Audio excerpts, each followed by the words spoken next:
Terima kasih Anda masih bergabung bersama kami. Pemirsa, PT Mitra Adi Perkasa Tbk atau MAPI mencatatkan penurunan laba bersih 10,85% secara year on year di sepanjang tahun 2023. Penurunan laba bersih terjadi ketika perseroan berhasil mencatatkan peningkatan pendapatan bersih 23,68% secara year on year. Dikutip dari Keterbukaan Informasi Bursa Efek Indonesia, PT Mitra Adi Perkasa Tbk atau MAPI hanya mencatatkan laba bersih senilai 1,89 triliun rupiah atau merosot 10,85% dibandingkan dengan capaian di sepanjang 2022 di 2,12 triliun rupiah. Sementara total pendapatan bersih mencapai 33,32 triliun rupiah atau melesat 23,68% year on year dibandingkan dengan perolehan di sepanjang 2022 di 26,94 triliun rupiah. Di tengah kenaikan pendapatan, manajemen MAPI terpantau cukup mampu mengendalikan beban pokok penjualan yang hanya meningkat 22,27% year on year menjadi 18,23 triliun rupiah. Raihan ini membuat laba bruto perseroan di 2023 tercatat melonjak 25,44% year on year menjadi 15,09 triliun rupiah.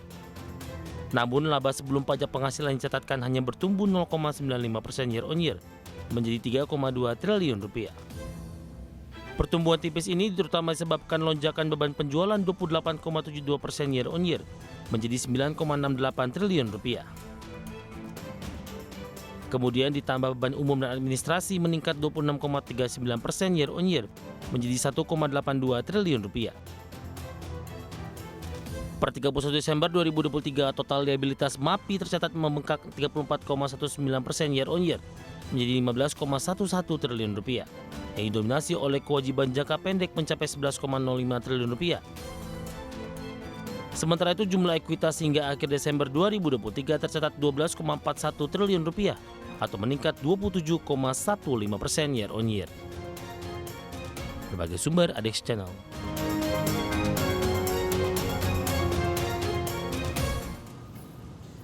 Kita ke agenda ekonomi, pemirsa. Dari Amerika Serikat ada data soal klaim pengangguran, kemudian dari Uni Eropa ada pertemuan tingkat tinggi pemimpin Uni Eropa, kemudian dari Jerman ada pidato Presiden Jerman, dan Jepang, ada di Jepang maksud kami, ada pidato anggota Dewan BOJ Noguchi, dan dari Hong Kong ada tingkat pengangguran.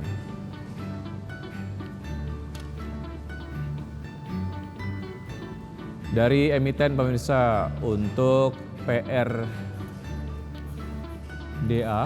ini akan menggelar RUPS, kemudian MFIN RUPS, DOID RUPS, Cash RUPS, kemudian NISP pembayaran dividen tunai, dan IFSH DPS dividen tunai, kemudian WOMF DPS dividen tunai, serta SICO DPS dividen tunai.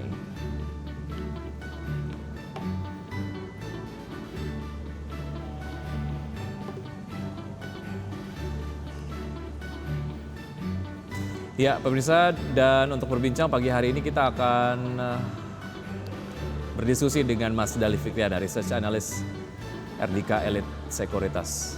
Oke, kita ke bursa